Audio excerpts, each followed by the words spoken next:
pessoal!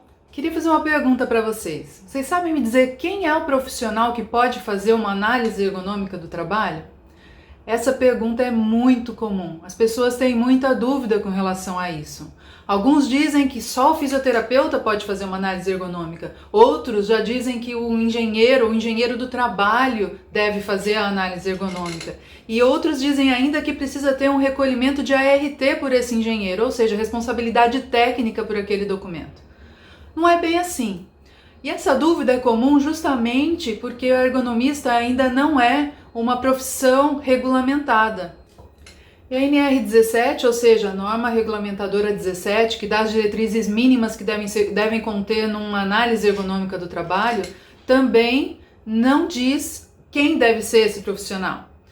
Porém, existe uma nota técnica do Ministério do Trabalho, que é o número 287, que diz que os profissionais graduados de diferentes áreas, desde que tenham conhecimento técnico de ergonomia, podem fazer uma análise ergonômica e também ministrar treinamentos na área.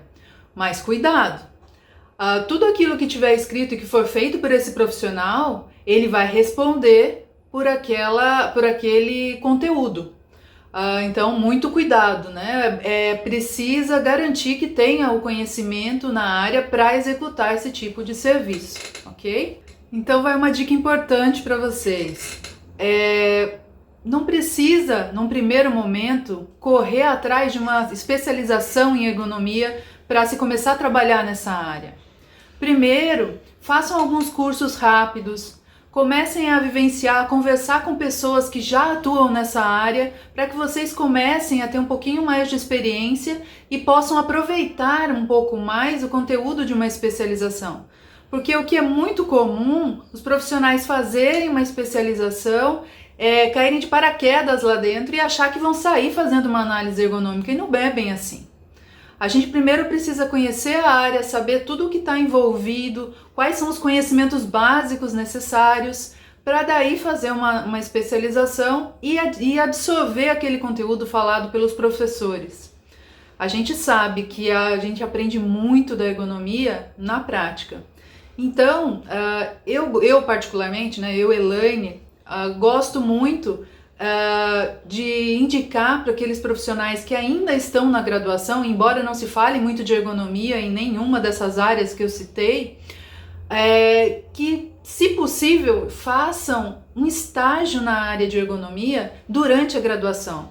Isso enriquece muito para esse profissional, para esse futuro ergonomista que vai atuar na área. Porque ele começa a vivenciar o dia a dia, ele começa a entender como funciona uma análise ergonômica, como funciona a coleta de dados, quais são aqueles pontos fundamentais que devem ser avaliados, e a partir disso começa então a construir o seu próprio conhecimento, o seu próprio método para poder então fazer uma análise ergonômica de qualidade. E eu posso falar isso de cadeira porque a minha equipe parte disso. Então, muitos dos profissionais que estão na minha equipe ou que passaram por ela começaram dessa forma. Ou seja, dentro da graduação ainda fazendo um estágio com a minha equipe, participando desse processo de análise ergonômica, ou então, logo em seguida, saindo da graduação, eles começaram então a vivenciar esse dia a dia e aprender pouco a pouco, a me acompanhar nos clientes para me auxiliar nas análises ergonômicas ou aos meus profissionais com maior experiência. E isso agregou muito, né? Conversando com eles, eles mesmos relatam que quando foram para a especialização, eles aproveitaram muito mais aquele conteúdo que foi apresentado pelos profissionais, porque eles já sabiam o que era o dia a dia, como executar o básico de uma análise ergonômica.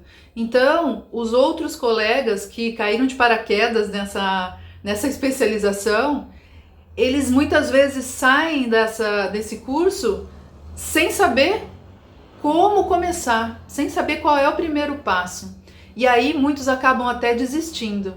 Então, respondendo a essa pergunta, pode executar uma análise ergonômica os fisioterapeutas, os engenheiros, os educadores físicos, psicólogos, enfermeiros, médicos do trabalho, entre outros profissionais né, de diversas áreas, reforçando, desde que tenha conhecimento técnico para a área de ergonomia.